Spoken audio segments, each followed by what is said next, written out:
الحفاظ على قوة ردع ضد كوريا الشمالية ونزع سلاحها النووي. الكلمات الأولى التي نطقت بها رئيسة مجلس النواب الأمريكي نانسي بيلوسي عند لقائها نظيرها الكوري الجنوبي كيم جينغ بيو في سيؤول ضمن جولة استفزازية لدول شرق آسيا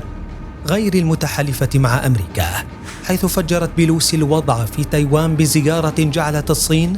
تطلق صواريخها في الهواء جزافاً وبشكل عشوائي وتخترق الخطوط الفاصلة مع الجزيرة المتمردة على بكين. خلال تدريبات بالذخيرة الحية تريد الصين الإيحاء من خلالها بقرب تدخل عسكري، وهو ما أفردت له ستيب نيوز فيديو إخباري يفند تفاصيل الزيارة وتبعاتها. وفي حال اشتراكك بقناة ستيب نيوز يمكنك متابعة إنتاجاتنا من الفيديوهات الإخبارية وغيرها. وبالعودة إلى أزمة زيارة بيلوسي لآسيا، تشير الوقائع لحد الآن أن بكين قد تبتلع إهانة بيلوسي إلى حين، بانتظار أن تبلغ تطوراً تكنولوجياً عسكرياً يوازي سبقها الاقتصادي، ما يمكنها من تنفيذ ضربة عسكرية مباغتة تسيطر بها على تايوان، بعد أن رأت ورطة روسيا في أوكرانيا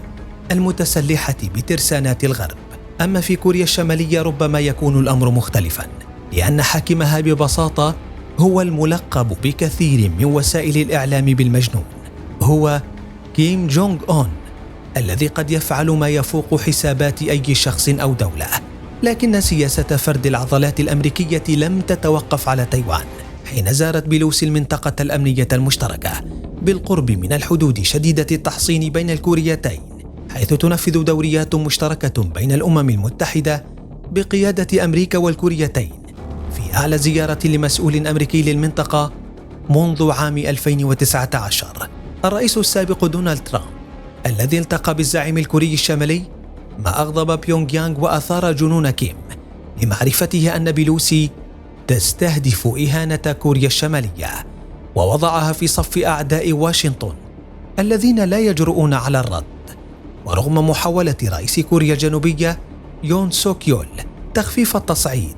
عبر عدم لقاء بيلوسي بذريعة أنه في إجازة الصيف، حيث اكتفى بمكالمتها هاتفياً للتأكيد أن زيارة بيلوسي للمنطقة الحدودية بين الكوريتين تعكس قوة ردع ضد كوريا الشمالية التي انتظرت يومين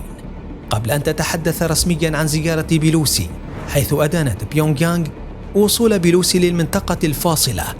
عند قرية الهدنة بانمانجوم على الحدود مع كوريا الجنوبية، وحديثها عن قوة الردع ضد كوريا الشمالية والتعهد بنزع سلاحها النووي، إذ اعتبر متحدث رسمي باسم كوريا الشمالية أن تصريحات بيلوسي جزء من مخطط أمريكي لتصعيد التوترات في شبه الجزيرة الكورية، وأن بيلوسي أسوأ مدمر للسلام والاستقرار للدولتين، بعد أن أثارت مناخا من المواجهة مع روسيا خلال زيارتها أوكرانيا في أبريل، وأثارت غضب الشعب الصيني بزيارتها الأخيرة لتايوان وبزيارتها المنطقة منزوعة السلاح على حدود الكوريتين. إنما بيلوسي بحسب المسؤول الكوري ارتكبت الخطأ الأفظع باعتقادها أنها يمكن أن تتحرك بلا عواقب، قبل أن يخرج مسؤولون كوريون شماليون ليتعهدوا بلسان كيم أن تدفع واشنطن وسيؤول ثمنا باهظا لزيارة بيلوسي، قبل أن تظهر أولى ردود كيم المباشرة على زيارة بيلوسي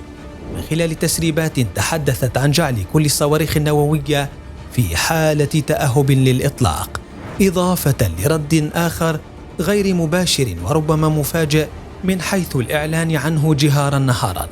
عبر عرض كيم على بوتين إرسال 100,000 متطوع إلى الرئيس الروسي فلاديمير بوتين للحرب على أوكرانيا. أمريكا تستعد لعواقب بيلوسي. في وقت يبدو أن بيلوسي نشرت الغضب بين أعداء واشنطن الآسيويين، بدأت الاستعدادات لسيناريوهات الرد خاصة من قبل كوريا الشمالية عبر الإعلان عن أن الولايات المتحدة وكوريا الجنوبية تستعدان لإجراء أول مناورات عسكرية مشتركة منذ 5 سنوات يتخللها تمرين يعرف باسم قطع الرأس، ويستهدف بطريقة غير مباشرة الزعيم الكوري الشمالي كيم جونغ أون. وبحسب موقع ذا ديلي بيست الأمريكي، فإن القوات الأمريكية والكورية الجنوبية ستنفذ ما يصفه العسكريون بسلسلة القتل لاستهداف الصواريخ والمواقع النووية في الشمال، إضافة إلى القواعد اللازمة للتزود بالوقود وإعادة التسليح. ووفق التقارير الأمريكية، فإن المناورات ستبلغ ذروتها في تمرين قطع الرأس، حيث ستتدرب القوات على غزو هيكل القيادة في كوريا الشمالية، وصولا للتخلص من الزعيم كيم جونغ أون الذي سيأخذ هذه التمارين على محمل شخصي،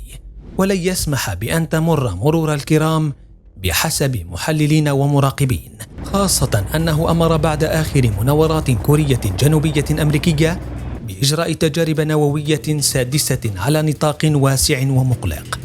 وكان ما أوقفه حينها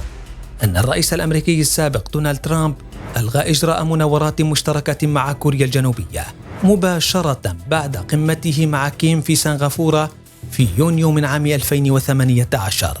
إلا أن سياسة جو بايدن اليوم تبدو ذاهبة باتجاه استعراض عضلات أمريكا، خاصة ضد الصين وكوريا الشمالية في آسيا، وآخرها الحديث عن تمرين قطع الرأس التي تعني مهمة لاستهداف أو قتل هدف ذي قيمة عالية، ما يعني أن كيم لن ينتظر طويلا حتى يحاول الأمريكيون أن يصلوا إليه شخصيا.